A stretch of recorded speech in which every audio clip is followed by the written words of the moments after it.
Yeah, sounds good. I'm gonna start the recording here, and Dizzle, if you can, please start the TG recording as well. We live stream all our AMAs and we record them for our YouTube channel. So good afternoon, Whale Coin Talk community. Welcome to another great AMA. Today we have CollectCoin in the house, and we got Paul here to tell us all about the nice ecosystem that they're building, their marketplace, and the NFTs, and how.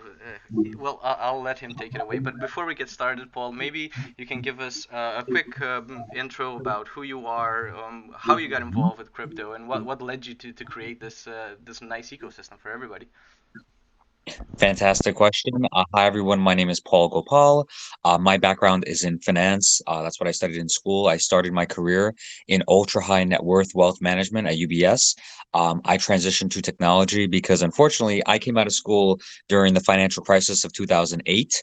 And I had an employment incentive company that was then acquired by Way.com. I went on to run Way.com, and I lived in Silicon Valley in California for 19 months. Was able to exit that project in 2014, and I came back to New York from that time. Since then, I have been kind of an avid collector of various things. Some things that were from my youth, like sneakers, and some things that I kind of developed a taste for, like watches. But one thing that I learned a lot about were other items like trading cards and handbags and these other things that actually carry really great investment quality. So I pivoted this like little small business that I was running to deal primarily with handbags, and I was essentially selling investment grade handbags. These are Louis Vuitton, Chanel, and Hermes. And while I started with maybe 99% of my customers being female, the last full year that I was working on this in 2019, about 40% of my customers were men, because I would literally educate them about the investment quality of these types of items that we're offering, that I was selling, and I would show them with data how these items have appreciated in value over time. So that's my background in terms of the expertise with related to these specific items. But in terms of how I got involved with crypto, the first time was when I was in California at the Silicon Valley Bitcoin Club in 2013. Now, there was someone there that was just literally giving away Bitcoin. He would give away zero point 0.1 BTC to anyone that would, no, 0.01 BTC to anyone that would create a wallet. Now, to give you some perspective, at that time, Bitcoin was around $500 to $700. There were no like exchanges or anything like that to buy it on. You were literally buying it from other people. Or I think a lot of them were miners, I would say. And that's how I started. Now, I'm not a Bitcoin billionaire by any stretch of the imagination. Much of the Bitcoin that I bought, I would hold for a period of time. I would sell it. I would buy. I would sell. I was essentially just trading it, and I didn't really understand what was possible with crypto in general because at that time it was all so niche. And now, many, many years later, I mean, hey, it's almost a decade later, you see how things have evolved in a really dramatic way, especially with the, introduction of non-fungible tokens, and the use cases therein. So, uh, we are working on a platform now, Monaco Market, which is an NFT marketplace where each NFT represents a tokenized real world collectible that we vote. So we curate the items to make sure that they have an investment quality, very similar to what I was doing with the handbags, except now we're working with other sellers in a variety of different spaces to make sure that we have the right items to offer to our users, as well as providing education on the website to explain to them, hey, why is it that I should buy this item and not that item? Because not all Louis Vuitton bags are created equally. Not all Rolexes are created equally. The within the respective spaces, there are some items that are more coveted than others. There are some items that appreciate at a greater rate than others, and we seek to educate, the crypto community so they can invest into maybe a few more things than just profile pictures. I know that Yeah, was a lot. No, no, no. It sounds excellent. And what I love most about that, I'm gonna be completely honest with you, was that you got started with the good old-fashioned over-the-counter trading with Bitcoin, and that says a lot. Like a lot of people had their foot in the door like that, and now it turns out, like for you, for example, right, you have this real life experience that you're now onboarding to crypto and you're applying it here. So I love to see teams that do this. I love to see people that are dedicated and are building in this space. And yeah, you're building the first utility token for physical NFT redemption. Maybe you can Yeah. give us a nice overview of how that looks, and then we can go in the nuts and bolts of it. I know there's a lot of things that you're doing that other people aren't, like authenticating items and looking at fractional ownership and all that. So maybe give us a nice little overview, and then we can go into nuts and bolts of everything. Of course. So CollectCoin is the utility token for Monaco Market. Sellers can accept CollectCoin as their mode of payment, and they'll receive significantly lower fees. So instead of being assessed a 4.5% charge, they would be assessed a 1.5% fee. Now, on the buyer holder side, you can stake your CollectCoin to receive 1/3 of all the transaction fees in the marketplace. So the way the transaction happens is when an individual buys an NFT, the funds are sent into the contract, and then the NFT is sent to the new buyer. The seller can only receive their funds once they paid the fee. So you've got to pay all of your fees in CollectCoin. So once they pay in CollectCoin, 1/3 of those fees are distributed to the individuals in the staking pool.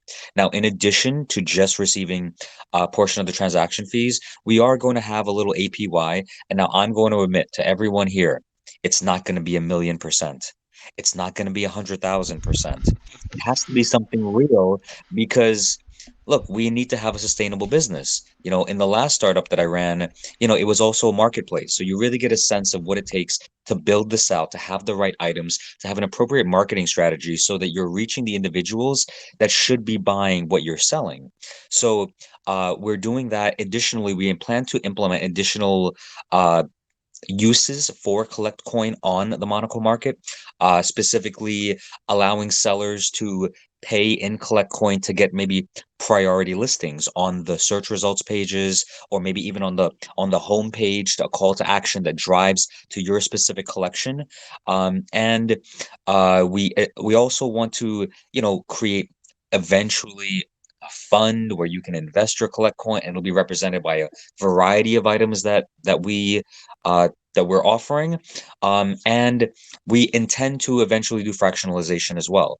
Now, there are some other plays out there that are doing fractionalization now, but the issue that I have, at least initially, is that when 100 people own something, nobody gets it. And the one major differentiator with our marketplace versus many of the other ones that are dealing with physical items is you can redeem your NFT and we will send the item to you.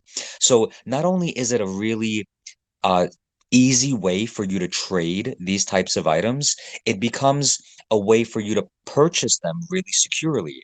Because typically, the few sellers that exist that are accepting crypto at this time, they're using BitPay invoices, and then you have to put a lot of trust into the fact that when this seller, says that they're going to give you whatever it is that they say they will, that they do. And when we started this project last February, at least the research phase of it, a lot of these types of transactions were done on forums where it's an anonymous person, an anonymous wallet, and you're just praying that that rep score that that person has on this forum is actually going to, coincide with whether or not they're actually going to be delivering what it is that they say they're going to. So what we seek to do is not only be that central body to make sure that you actually get something. We're going through the extra step of authenticating these items. So for example, if it's a trading card, we're not selling anything that's naked. It must be graded, and by PSA or Beckett. So we're only working with authentication partners that are really well respected and known within the respective verticals that we're dealing with. And for that reason, some are easier to deal with than others. For example, trading cards are pretty easy to deal with. But there are some things like watches, as an example. They're the best people are like insurance appraisers. There are some other folks, but many of them they need to see the watches. Whereas with like handbags, as an example, if you take about 15 pictures, all the right angles, some close-ups, you can authenticate. And having been someone that has literally handled, I would say, over 2,000, let's say, Louis Vuitton bags, I think I could probably authenticate, but we do not sell that service. I am not one of the authenticators. We have third-party individuals that do that, as well as we lean on primary authentication documents like original receipts, papers that may come with a watch, um, or any tags that may, kind of really be known to come with these types of items. We're trying to lean on investment grade, so typically brand new items as much as possible, because when things start getting worn, the value of them starts to get a little subjective, and we want to make sure that when someone buys something, there's a reasonable expectation that they can track what that item is going to be worth. And it's always best with brand new items. Um, so the verticals, as I mentioned before, that we're dealing with are sneakers, handbags, watches, sports memorabilia, entertainment memorabilia, trading cards. I don't know if I said that already. And select art. Art is, in our experience dealing with the sellers, dealing with the dealers, it's definitely one of the more subjective ones. Mm-hmm. And sometimes there isn't as much liquidity as maybe there would be in a like a Rolex Submariner where they're traded every day. I'm sure hundreds of them are traded every day. We're trying to offer these types of items to NFT investors to maybe lower their overall risk profile because just like next to that blue chip NFT that you have that as blue as that chip may be, it still may go down 20% in a day. Our items don't correct that way. You're not going to double up this week, but you know what? Maybe in a year, maybe in 2 years, maybe in 3 years, you could double up. We recently made some content specifically around handbags, and what I saw was there are some items that I have in my collection that I hadn't really paid attention to what they were worth recently. They've tripled in just a couple of years. And that's because of the curation strategy and buying the right items and offering the right items. So, what we seek to do is to do a lot of that heavy lifting for our users. So, when they're trading on our platform, they can feel safe and secure that they're trading something that has real value. There's a real item that's backing this NFT. And if they should so desire, we will send the item to them. Yeah, that sounds amazing. And on top of that, guys, if you haven't checked out the website yet or the white paper, you should know that the fees for people buying trading are super low. It's less than 2%. It's like I think I read it was like 1.5%, and then 0.5. it comes with free shipping. So it's kind of like the gift that keeps on giving a little bit. And I like that you are starting with curated objects because I think it's important to have that authentication as you mentioned. And I imagine like as you move further down the line, individuals or companies will be able to actually put up their own items on the marketplace. So And the way that we're going about this is we're mhm, kind of structuring it more as like an enterprise solution. So we go out and we find the sellers that we want to deal with, and then we have them onboard their items. That's not to say that Monaco Market will also be going out to procure select items, because I'll tell you, I still have incredible access to get some really limited items, and I just have been largely just declining all these offers. But I intend to lean onto some of those connections that I have, those relationships that I've built over all these years, so that Monaco Market can also participate in a margin, where you're buying something for retail, and guess what? The market value is 20% above. So there will be additional revenue streams for Monaco Market. And truth be told, in time, there depending on where you are, there could be, fees that you may have to pay. So an individual, they can trade these items without having to deal with shipping. You buy the NFT, you sell the NFT to someone else. However, if you want the item sent to you, we're going to have to ensure this, and we're going to have to put the real value on that customs declaration form. So you may be responsible for duties. So while the platform may allow you to trade these items without having to pay all those fees, when you want to take this item out of our ecosystem, there are going to be some fees related to it. But I don't think that that's unreasonable because it's nothing that we can control. And it's kind of how things are done right now. We're just providing a way for individuals to diversify their portfolios or maybe even just spend their crypto. Because look, it was just a bull market. And I'm sure a lot of the people here, maybe they made quite a little bit of a few dollars and they want to spend it. In finance, a lot of times guys close a big deal, they buy a watch. It's a little trophy. I'm sure there are people out there now that kind of feel much the same way that they would want to do the same thing. Yeah, for sure, for sure. Like I know there's a lot of people out there that are kind of looking for some fine art. There some people even settle for collecting precious NFTs, right? But when you put these extra layers on top of it, yeah, I know you're laughing because it's true, but when you put Yeah. some extra layers on top of it, and what's to say that later down the line you won't buy some Banksy painting, right? And it doesn't have to be Or- fractional. People can actually own that, and you're not only getting the NFT for it, but you're getting the physical item. And I like that you touched upon.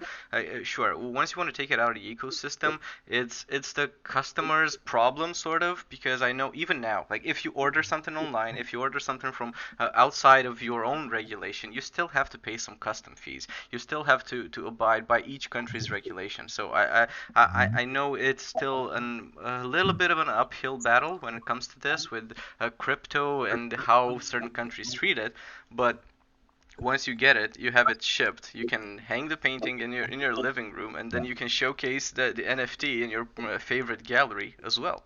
So it's super nice to see, and yeah, I'm getting excited because I know well myself and some members of the communities are all about the NFTs and everything. So maybe we should talk a bit about the token. You mentioned there are rewards. You've mentioned there's Mhm. burning mechanisms as well. Maybe Yeah. you can give us a high level overview. I know there's very good vesting schedules from what I've read for the rounds that you're having. So maybe you can give us a little bit of an overview of that. Of course. So on all the transactions that happen on Monaco Market, one third of the fees are split amongst those individuals that are staking their collect coin. One third of the fees are burned, and then one third of the fees are kept by Monaco Market. That's the high level kind of understanding of where the transaction fees are going. We're doing 1.5% if the sellers trade with CollectCoin, but we're also offering BUSD and BNB because the reality is when we're first starting out, and even with significant liquidity, if you're trying to buy something that is, let's say, $50,000, I don't want it to have to cost you $60,000 because of slippage for you to acquire the tokens necessary to purchase. So initially, we're allowing the buyers and sellers to also trade with BNB and BUSD, but there's a higher fee, 4.5%. Now, over time, we intend to have a threshold, a minimum threshold, where all the transactions must happen with CollectCoin, and that'll be ever increasing over time. So the objective is for CollectCoin to be the dominant coin in the market. Once we launch the decks, we have a pancake swap farm planned, and we are going to be working with Auto Farm for they're going to help promote the farm that we have, and maybe offer slightly more rewards as a little incentive to kind of get more folks to know about the project and what we're doing. We have this kind of built into the tokenomics, these rewards. And again, this the business that we're trying to build must have staying power. That's why, you're never going to see this project giving, 5,000% APY because we're trying to do a really low fee cost model. Like one of the things that was really challenging for me as a seller was over the years, the fees kept going up and up and up. I mean, eBay was 10%, StockX, it used to be not 9 or 8% if you have the highest tier, and I had a pretty high tier. But it's all gone up. eBay's up to 15%. You've got Poshmark, Tradesy, 23%. As a seller, how do you make money when you have to pay all these fees? And then on the buyer side, look, StockX charges the buyers, and then you have to pay sales tax, and then customs. And then as a seller, there are all these mechanisms for fraud that exist. So, through my experience, we've learned kind of how the scams work. How do you protect yourself against them?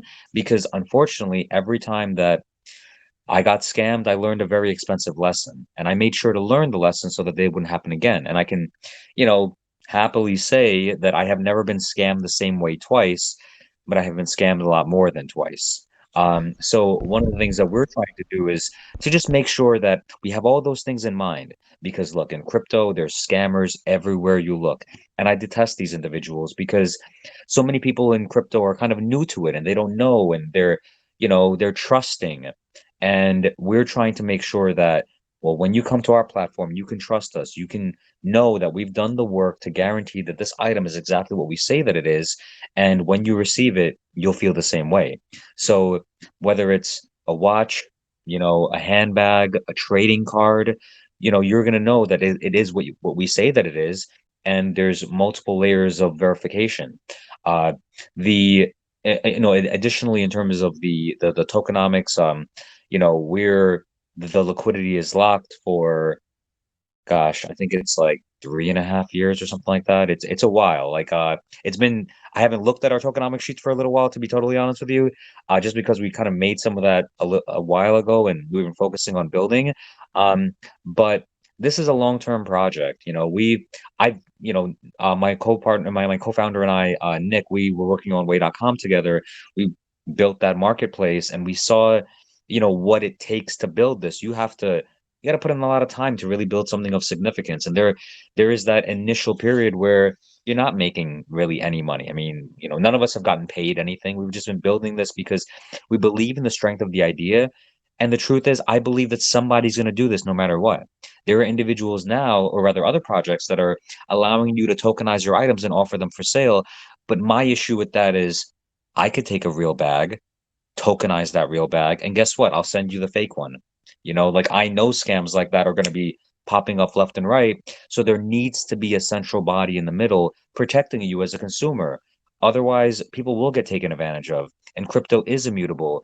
And what recourse do you have?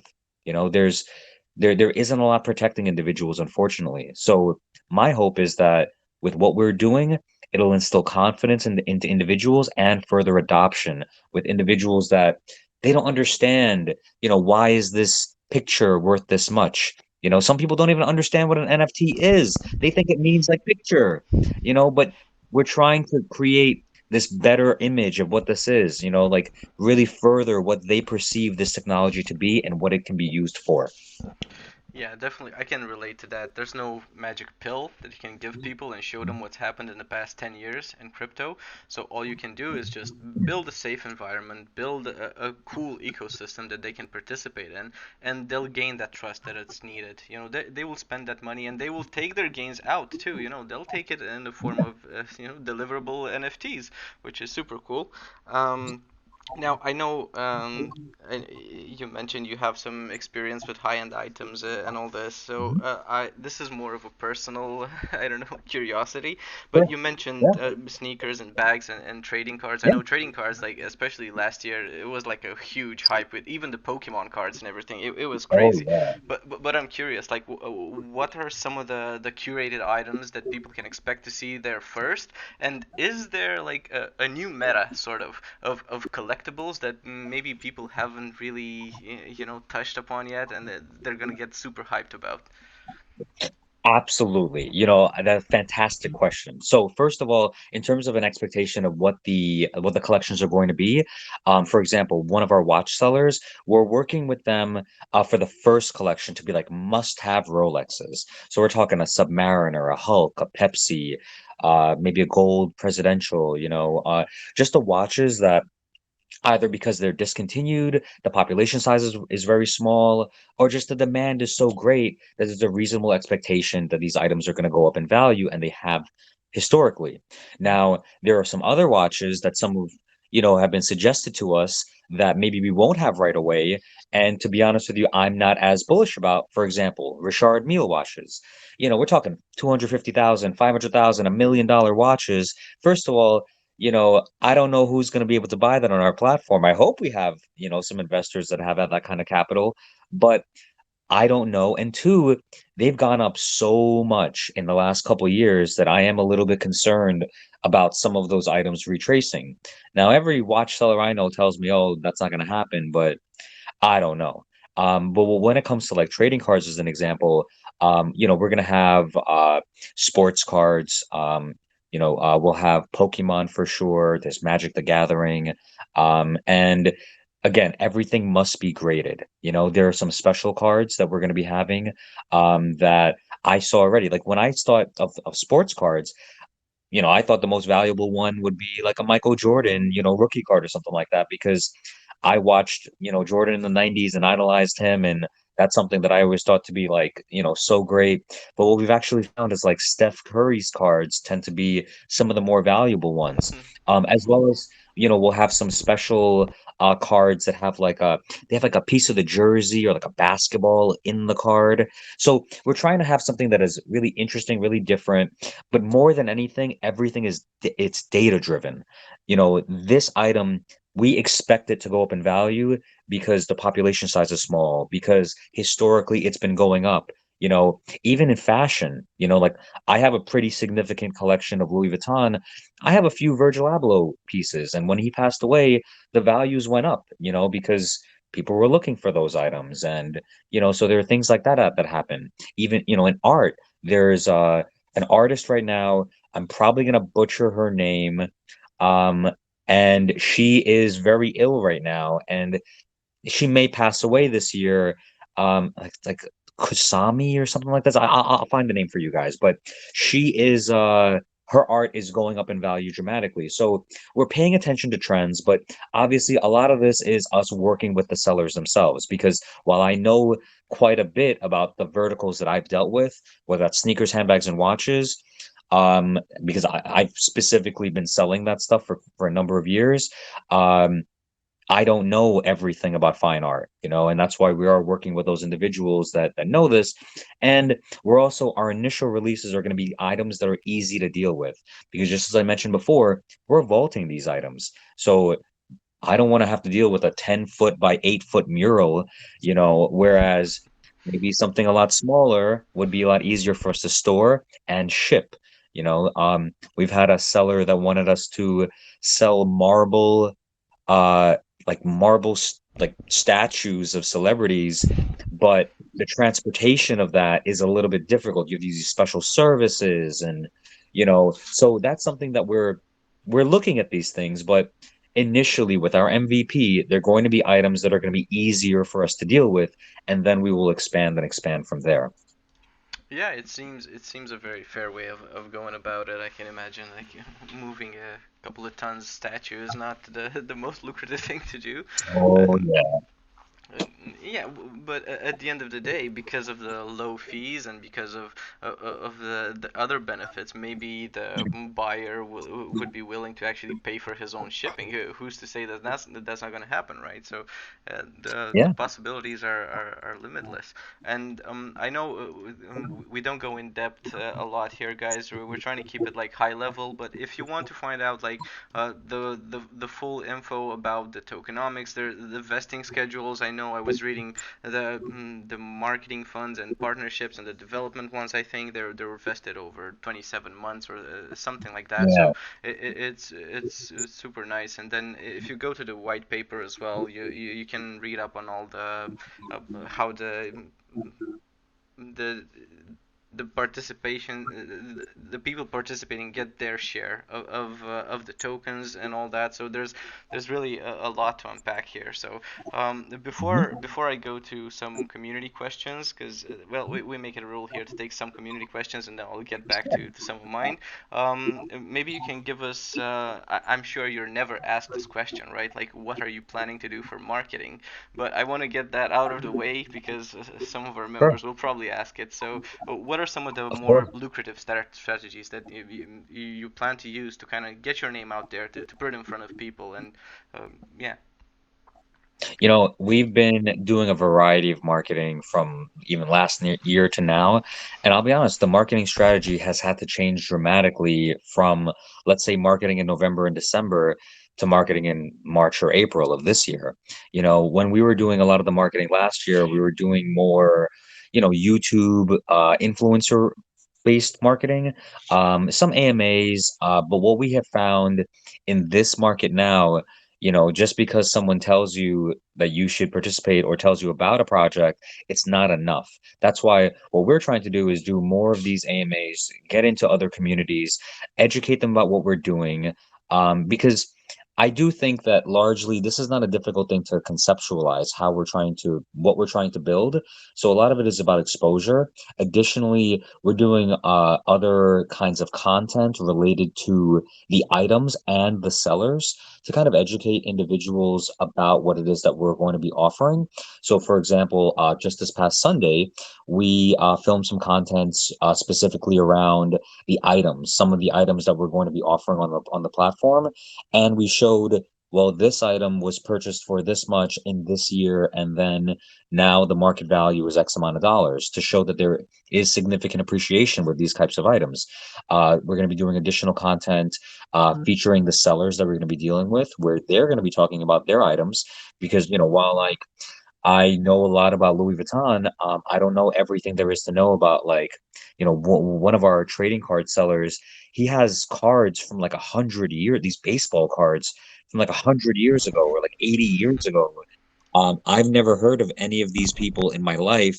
And even the cards, I've never really seen anything like this, but they're really valuable and they're really highly sought after. So I think the education and the onboarding is going to be a big part of this, because just like what you were mentioning before, is there some like untapped alpha? Look, handbags. Most men have I didn't know. I had no idea the value of these bags. I just thought women were just wearing them. It's just like a like how men wear, I guess you wear a nice watch, but I never conceptualized that like they go up in value, but I'll tell you, like a Chanel wallet on a chain, that was selling for $1,500 in 2014 is $3,000 today. Retail, and it's reselling for like 3,300. It's not a lot more than retail right now.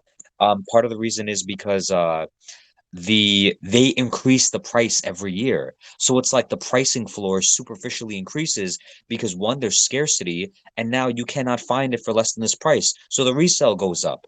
And companies like Louis Vuitton increase their price, every 18 months. Chanel increased their price 2 times in 2020. That's another reason why their items are so expensive now. And I think it's because they see the secondary market and they see what these items are selling for. And they're like, you know what? We need to capture more of that. So they increase their price. And it just increases the market more and more. And because they're doing such a great job marketing, the items themselves are doing a lot of the selling. So to go back to the marketing question, it's going to be creating additional content, doing more AMAs. We are scheduled to be in some other call groups, some Twitter advertise, to Twitter content. We're doing some Instagram marketing now. We've tried that in the past and it was not successful at all. But I think the market is maturing and more people are learning about this. So we're trying that. Again, we try a variety of different campaigns and you know, different options. But a lot of times, some of the best suggestions come from our community where people are like, hey, I like this guy. You guys should try to work with him. And we say, fantastic. Like an honest recommendation is better than you find someone with 100,000 subscribers that's getting 5,000 views on a video, but 90% of those subscribers are fake and 80% of those views are fake. The likes are fake, the comments are fake, the dislikes are fake, and it's better to have a recommendation from someone that really admires and appreciates what this person is doing, this influencer, this whomever the individual is, or this company or what have you. And at the same time, we are having conversations with marketing companies, but unfortunately, many times, like we've done quite a bit of marketing and they'll tell us some of what they propose to us. And I know what this stuff costs, and they're charging a heck of a lot more. And if there's one thing that we're incredibly capital efficient. So I'm not going to give someone 100 grand a month to market my project when I know what they're doing. It costs 30 grand a month and a little bit of sweat. You know, I don't mind rolling up my sleeves and the sleeves of my team to make sure that we do the work. So, if anyone out there has some effective strategies that they want to share, or any individual that they're like dealing with, besides an AMA at the Whale Coin Talk group, I'd love to hear it. Yeah, that sounds more than fair, and this is a sentiment that we always get from people that have like real life experience with building companies and all that. Like they tend to go towards I don't want to call it the traditional approach, because it's not traditional at all when it comes to crypto. It's a sort of a hybrid approach, and it yields some really interesting results most of the time. So I'm glad, yeah, you're doing this. So I see a few hands up here, but maybe I know these things are a little later down the line with the fractionalization of NFTs and the cross-chain Mhm, exploration and maybe some NFT mhm. loans. But maybe you can give us sort of a sneak peek on what's that gonna look like or what's planned there, and then I'll take some community questions. If there's time, I'll come back to some of mine. Of course. So, in terms of fractionalization, I mean, it's the same appeal why anyone does fractionalization. It's because, look, I had the opportunity, I was presented with the opportunity to buy a Patek Philippe Nautilus in 2018 for $80,000. I did not have the stomach to spend that kind of money on what at the time and is still kind of like my dream watch. You cannot find that watch for less than $250,000 today. Not happening. And but again, do I regret it? No, because it was just such a commitment for a timepiece. So, you know, for us, it's about making sure that we have the right items. I'm sorry, you just asked about the, I'm sorry, what was the I question just was now? reading, yeah, I was reading on the roadmap, and I saw that you had some cross-chain exploration Yeah. there and Mhm. things like this, but they're later down the Mhm. line, so I just like a Yeah. small overview. So the fractionalization is because we want other individuals to be able to participate in specific items, but we also want to create these pools. Like for example, AAA, like the best watch, the best trading cards, the best handbags, and maybe a couple of the best sneakers, where you diversify it across various categories, and the individuals can stake their collect coin into those pools, and then maybe they'll be able to receive a reward there. Or what if an individual was able to buy something? And look, you can't sell it just like that. Like, I accept the reality that there is something called a sales cycle. How long does it take for you to sell something? Well, in the meantime, you should be able to access that liquidity. You have projects like JPEG that want to create loans for blue chip NFTs, because those are the NFTs that are perceived to have staying power, that their values are going to, kind of be stable. Well, you know what? The items that we're offering, they have tremendous value that has been established. So we would be able to offer you a loan at your, let's say half of what the value is. So you can access that liquidity, do something if you wish, and then you can pay it back. So that way, maybe you don't want to sell, the item. Maybe you don't want to redeem it, but you want to access that liquidity. That's something that we have on our roadmap as well. In terms of some cross-chain exploration, when we started this, we wanted to build it on Ethereum, but the reality is with the high fees and gas last year was insane. We were hoping that layer two would kind of, fix this, but we're not seeing that just yet. So we built on the Binance Smart Chain because it's really inexpensive to build, and we've been able to, do this fairly inexpensively. Make no mistake, audits and things like that. We're audited by Certic and Hacken, and Certic will be our exclusive auditing partner moving forward. But you know, there are expenses that are unavoidable, and for some reason, everything in crypto seems to cost double and triple, what it would cost in the real world. Even things like penetration testing, and we have experience with, like, I've built platforms like this before. I know what this stuff costs, and yet, everything in crypto costs so much more that it's almost shocking at times. But again, our objective as we build things out is really to just expand the offerings of the platform and build out a really, robust experience. So, you'll see on our roadmap we have like the Monaco Insights. That's something where we hope to ultimately be able to provide greater detail. Maybe an individual can pay a small fee and then they would receive, greater insights about, items in the platform. Maybe some of they can look at the sales data will be presented, in a better way. We're trying to use the data that we collect to inform our users, but also to, as much as possible, generate some revenue so that, this can be something with staying power, and can grow, in a really dramatic way. So again, we have really ambitious goals, but at the core of this, it's a pretty simple thing to understand. You're investing into things that other people are already investing into. It just so happens that maybe you don't know, oh, I want to invest into handbags, and you'll make a mistake and buy a Gucci bag. And while some people think Gucci's great, it's a nice brand. but there's not a lot of investment quality, you know. So sometimes people make mistakes like that, and we hope to serve to be that provider of education so that people are making the right decisions. Yeah, and I can agree to that sentiment. Like everybody's looking for curated content, even online now, right? So of course Hmm. you would turn to an expert when you're buying a collectible. So I love that you guys are actually onboarding to crypto and you're doing this amazing things. And I just want to tell our community, we have the chat locked here. We have all the official links in our main chat for anybody that's curious about anything or just wants to follow through as we go through more questions here. The official website is CollectCoin, but with a dot before the IN. That's really, really creative. I love that. So let me Thank open you. it up to a few community members here, and let's see what they have to say.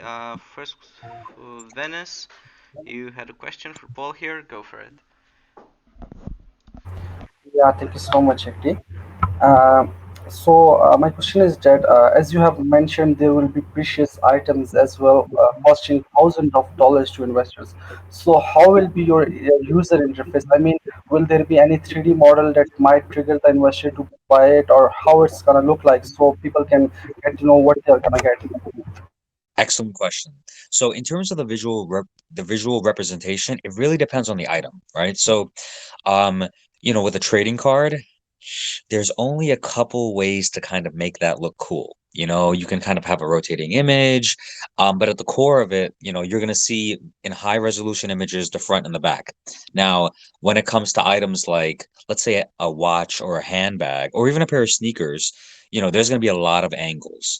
So we are talking to a company that can essentially create 3D models of some of the items. We're just trying to figure out how do we use that effectively? Because all of this costs something.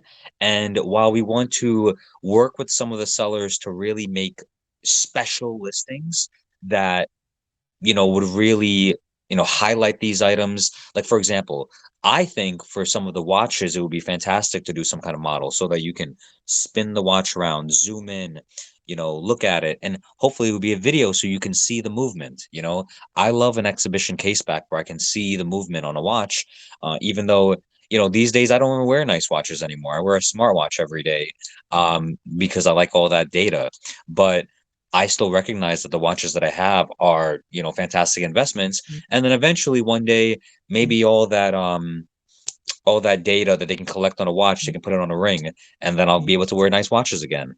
But to answer your question, it'll be case by case. We have a seller that is that wants to offer Birkin bags, Hermes Birkin bags, and you know, those are $100,000, $200,000 bags. Those will have some really nice visualizations. So it really comes down to the items because, you know, if we're selling a $200 trading card, does it make sense to have a significant capital expense to just display this item?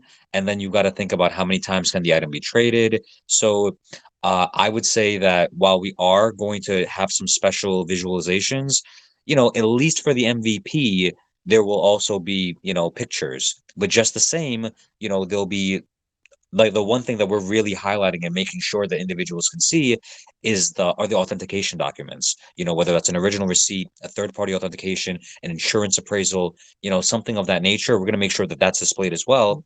And actually, if you guys go on our YouTube channel, just Google, excuse me, yeah, or if you just go on YouTube and just go to CollectCoin, you'll see we have our demo, excuse me, our beta. I did a little walkthrough. Now, I'll even admit that that was like a month ago, and we've made significant progress since there. We're actually about to be finished with our first round of beta testing, and then we're going to open it up to more folks to be beta testing and give us some additional feedback. So we're we made a lot of progress, in these all these months that we've been working, we've been building, and we have, we're getting very, very close to the point where we're going to be able to launch this marketplace. Okay, that's awesome. And I have one more question. This might be the silly question, but I'm trying to understand here that for each NFT, will there be any physical item specific for that NFT, right? Each NFT represents one item, yes. Yeah, okay. I think there will be a lot of NFTs, and not everyone want their NFT to be redeemed for the physical item. Mhm. So, how would you take care of these items? I think you would, if there are a lot of items, you would need a space for taking care of these items for everyone and keeping track of items, who owns which item. So, how would you handle this situation? Absolutely. So when it comes to the storage, we initially started with one vaulting partner that was going to kind of take care of all of these things. But, the truth is, from a business standpoint, that kind of centralization with one partner, may prove to be kind of detrimental to the company at large. So we're working with, some other providers. For example, it's not uncommon in the jewelry space for, let's say, there's one person that has uh a really secure safe to be able to kind of lend out some of that space to other individuals that are nearby. So one of our watch sellers is has volunteered to vault some of the items. And then, we're working with a few different kinds of partners. Like, when we started this, I talked to Brinks. They're known, they insure, they're really high quality. Unfortunately, they're very expensive. So it becomes this kind of game where you have to balance where you're storing certain things. And again, all the vaulting partners, all the storage facilities that we're dealing with, everything will be insured. And that's why, again, like where we're starting may not be where we end. Like the fact that we're not charging any fees for you to vault these items. We're not charging, any fees for, or just the fees to trade, essentially. If you want to transact on the marketplace. But in time with data, there may be some adjustments. But all of the items that are vaulted will be vaulted securely. The items are insured in the event of some catastrophic, a fire or something like that, or theft. So to make sure that you are protected. But just the same, we're talking about some other elements as we roll things out to gamify this. For example, I don't want someone to buy an item, have it in the ecosystem, and never trade it for years and years and years. That doesn't really serve any purpose, and it just costs us something. So I think that, there may come a time where if you have an item, just vaulted away for an extended period of time, we'll determine that amount of time. There may be an additional fee, but that's just the cost of doing business. But just the same, we may offer some incentives to individuals to trade, to vault for a shorter period of time, and then maybe we incentivize individuals to have and want to trade for a shorter period of time, and as the longer period of time start coming around, that's when things start flipping. Because you have to have actions in the platform itself that kind of encourage trade, and we're working on some of uh, those elements right now, as we continue to build out the MVP for potentially like an updated roadmap. Like a lot of the gamification hasn't been things that we necessarily prioritized initially, just because this is a marketplace, and initially it was really just to make sure that people weren't getting scammed. But then as we grew it out, and more people came on board, and our investors started giving us a little bit of input, we're taking that input and trying to build the best product that we can, where it'll be fun to trade, people will want to trade. And this is something that will be here. We were working on it 1 year ago. I intend to still be working on it 1 year and 2 years and years after that, because I think this is a need, and I don't think blockchain solutions are going anywhere. Okay, that's awesome. And I have a suggestion, like if there is a feature like fractionized NFT. I mean, so several people can have a part of an NFT. I mean, if there is an expensive NFT and one person can't afford it, then that person just buy a part of it, like some percentage of this NFT, and hold it. And if he sell after a few years, then he can get his share. So if you add a feature like fractionized NFT, I think it would be wonderful. Oh, absolutely. We definitely intend to do that. It is on our roadmap to be doing that. But again, initially, we want to launch this because, there are a couple other fractionalization plays, like, but the challenge that I have with some of those, especially when they start out just doing fractionalization, is, well, they have the item at some point, but what's to say that they still do? So, with our platform, there's no way to fool anybody. You can redeem the NFTs. So if you're not, if we don't have it, we're going to get caught pretty quickly. That's why there is such an emphasis on the sellers, on the vaulting, on the authentication, because at some point, it is my belief, especially in the beginning, a lot of folks will be buying these things to redeem because they just want the items. But I think that there will come a point, shortly after that, where the people that wanted the items are able to acquire them, and it's going to be more about trading items on the platform. Okay, thank you so much. Of course, thank you so much for the questions. Thank you, Venice. Let's go to Aisha. Yeah, Aisha, you had a question for Paul here. Go for it. Thank you, Acti. Okay, I want to know that will only CLCT tokens be accepted as payment on Monaco market, or other stable cryptocurrencies will also be accepted? And I also want to know that will sellers have the option of choosing the cryptocurrencies they want payment in on Monaco marketplace? Of course, absolutely. So to answer your question, CollectCoin will be the way that everyone pays their fees, but initially we will be accepting BUSD and BNB as well, but the fee will be higher. The fee when you're trading with the sellers will have to pay 4.5%, whereas it's 1.5% with CollectCoin. But all of the fees are paid with CollectCoin. That's one. And two, you asked me that, and then you asked me, I'm sorry, what was the second question? Was uh, Second question was that will sellers have the option of choosing the cryptocurrencies they want payment in on Monaco marketplace? Yes, absolutely. So the way that we have it set up is when a seller is listing something, they select the base currency. So for example, let's say you want $20,000. So you'll select the base currency is BUSD 20,000, and then you can select BNB and collect coin as well. And then we have, it ties into an oracle that will then convert. So that's how much you want, and then the collect coin and the BNB would adjust. Just the same, if you want CollectCoin as the primary, then you would assign that, and the others would adjust as well. So sellers have free reign to be able to select whatever tokens they want to accept between those three. And again, that's because we're on the Binance Smart Chain. Our token is a BP20 token. Our NFTs are BP721 NFTs. So we're very entrenched in the Binance Smart Chain as of right now.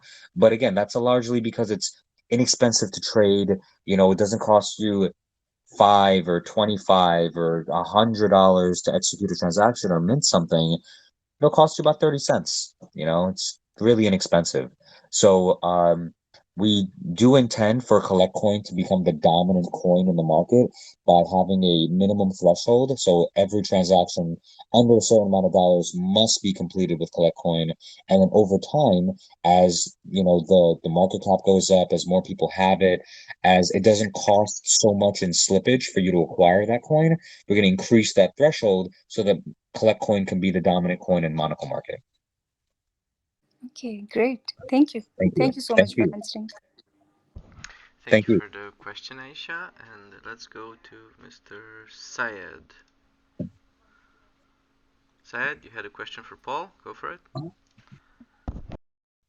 Yeah, thank you, Acti. Okay. So I was wondering that will there be any rating system for the sellers so the when buyer visits the marketplace, they can have the idea that which seller are highly ranked among others. Of course. Well, so you'll know who you're dealing with initially. We definitely would like to implement a feedback system, where, verified transactions can kind of lead some kind of feedback, kind of like how forums or even eBay, how they do it. Initially, it'll just be us telling you who the sellers are, and a very quick Google search will lead you to understand who they are. And again, we're not dealing with small companies. To start out, it's really large companies that are doing 7, 8 figures in volume a year in their respective verticals. So these are well-known companies, and a lot of times they just don't really understand crypto, and they don't have the acumen to kind of get into it. So that's where we bridge that gap for them. That's why I do tell everyone that this is an enterprise solution. This is not eBay. Not just anybody can come on and just list anything. We have sellers that contact us every day that, hey, I would like to sell this or I would like to sell that. And the reality is, just like we say, we do curate the items for their investment quality. And while some people, make some pretty cool things, their items may not have investment quality. So unfortunately, we may have to decline some of those individuals. But again, ultimately, in time, we want to make this more and more decentralized. For example, if a seller was to have a really high feedback score, I myself, when I was on eBay, hundreds of feedback for, hundreds of thousands of dollars, many hundreds of thousands of dollars, and I've never had a negative feedback. So my record is flawless, and that's because I take a great deal of care in making sure that, all of my transactions are they go well. I take accurate pictures, I have an accurate description, I talk to my customers. So these brands that we're dealing with, they already have good reputations. So you'll know who you're dealing with. This isn't going to be like, oh, this is sold by this wallet. That's it. You have to know, who is the seller, because just like we're not anonymous, these sellers wouldn't deal with us if we're anonymous. There's a level of trust that comes in knowing, where did you get this from? Who did you get this from? And sometimes, how did they procure it? And if it's an authorized dealer, then you know. And if it's not, then, I would like some more information, because the kinds of spaces that we're dealing with and the kinds of items that we're dealing with tend to have a higher fraud risk. And again, that's why there needs to be someone in the middle to protect. It's really the buyers. Hopefully the sellers don't get scammed somehow, some way. I don't really see how they would get scammed in crypto, but it's really to protect the buyers, because you never know who you're dealing with online. Got it. Got it. Thank you for explaining that. Thank you so much. Of course. Thank you, Syed. Thank you for the question, Syed. Now, I want to be cognizant of your time. I know we're kind of coming up to the end here, but if it's okay with you, I'll take one more community question, and then I'll move to my last ones. And Yeah. let's see, we have here AGH. You have a question? Go for it. Hey, yes. I had a question. Are you going to be listing exclusive Monaco market items, either collaborated with other collectible spaces or something that you'll list exclusively on the Monaco market? Yeah, absolutely. So there are some items that I do feel are kind of like one of a kind, and there are some items that are more commoditized. Like I mentioned, like a gold Rolex. I personally know someone that has 10 gold Rolexes that, he doesn't wear them all, obviously, and they become commoditized. But in terms of the items themselves, I do think that some of these items will be fairly, exclusive. Everything is unique, whether it's a watch with a unique serial number, or if it's a handbag, the same, some kind of serial number, some kind of unique identifier. And then in terms of collaborating with other projects, we've talked to some metaverse projects that, you know, were interested in maybe having us have a boutique in their metaverse, or like a showroom of some kind. So that's why, we are looking at some high fidelity renderings of some of the items, so that they can potentially be used in these metaverses or just be shown. And we're trying to be very mindful of like who we partner with and how we go about doing that. But the curation, it'll absolutely have to do with, one, the quality of the items, and no, excuse me, the investment quality, because that's what this is ultimately about. It's about, lowering your risk profile, because you know that this item, it's not going down. It's not going.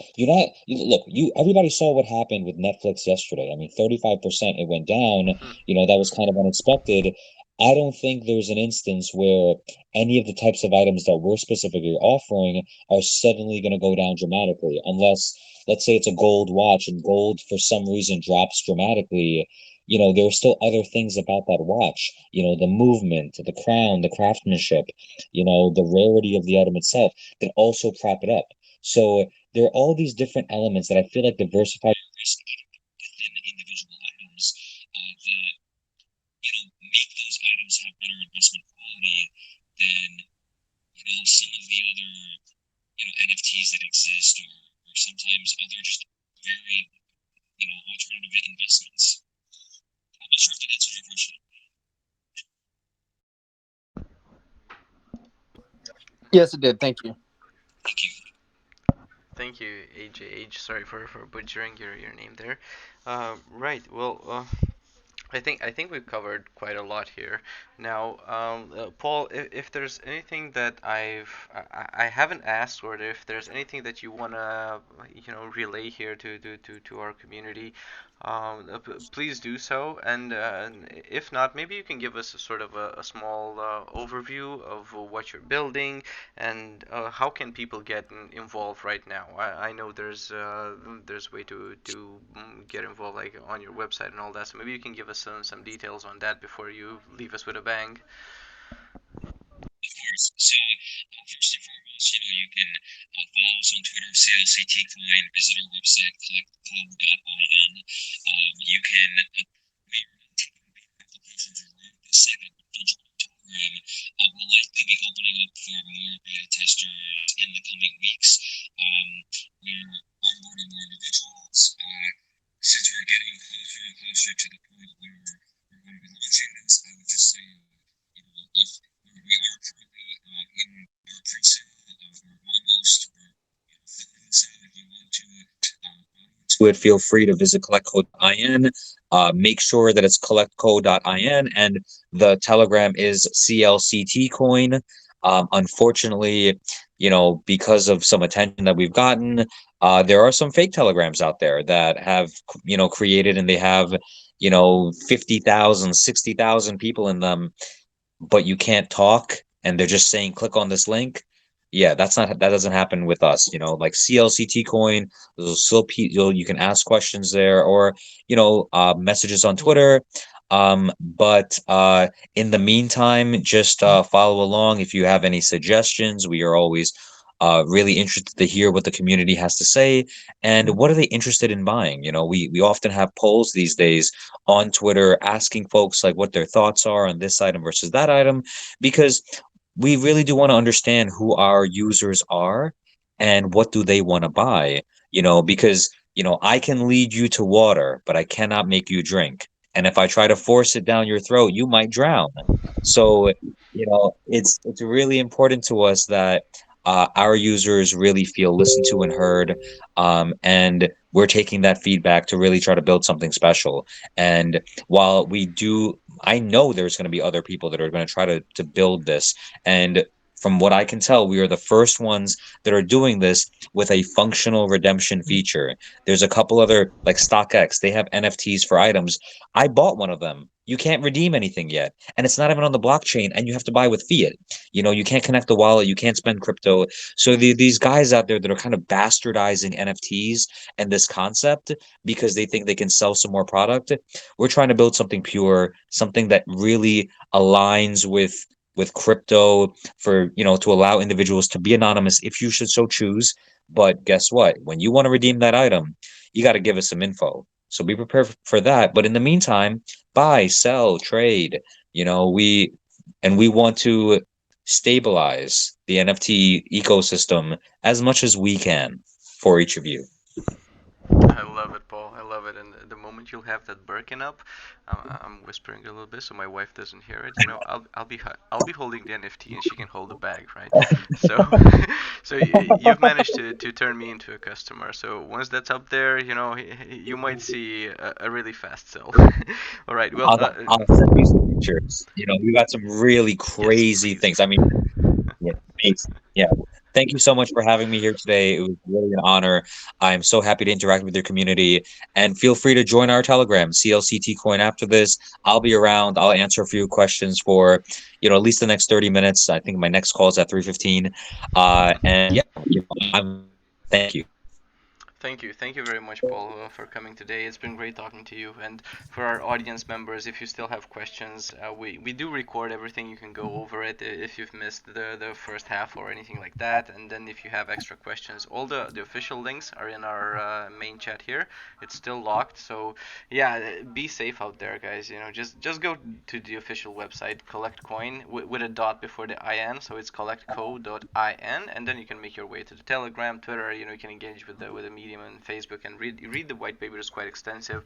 There's a lot of information there about the tokenomics, everything they're building, and yeah, thank you very much for coming today, Paul. This is something really interesting, and I think a lot of people would like to get involved with it.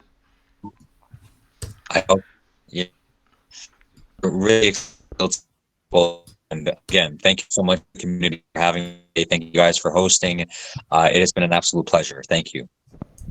Thank you, Mr. Paul. And I think we have a spin the wheel here. Mr. Dizzle will come up with the wheel here for a few lucky winners.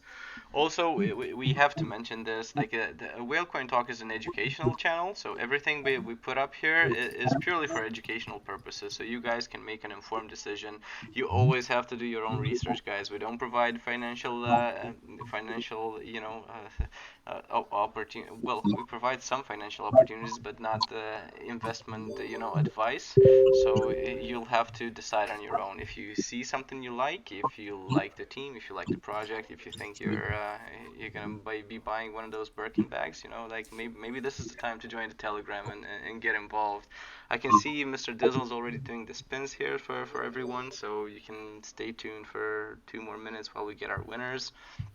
And I want to thank our community for joining. This really has been amazing. And Paul, you're a great speaker. I can see why the team has chosen you to send forth and do this piece of the marketing, which is pretty important. Some people kind of overlook this, but it just brings out a level of transparency that yeah, Mhm. well you want to see in the crypto space, right? So thank you very much for coming today. It's really been great talking to you. Thank you. I absolutely agree with you. I tend to only invest into projects where I either really understand or really understand who's behind it. That's really important, and that's why, we're very transparent. The founders are all doxed. We're available if you want to reach out to us. On the Telegram. If you can't find us, contact one of the moderators. We have several. They're all amazing, and they will answer any question that you have. And you can always, message me. I need a couple days to respond because sometimes there's a lot of messages. But thank you once again to everyone. And Thank congratulations to the winners. Yeah, congratulations to everybody winning. We'll post the winners later on today. Like the community knows what's up. They'll get a chance to claim their prizes and everything. Yeah. So thank you, Paul. Thank you for coming today. This really has been amazing. And I'm not just saying that because I'm a NFT fanboy or anything like that. I just think you're building something cool. So thank you very much for everybody that attended today. Thank you very much to the CollectCoin team, and thank you to Paul for being here. Yeah. Thanks so much. Take care, guys. Cheers. Take care, guys.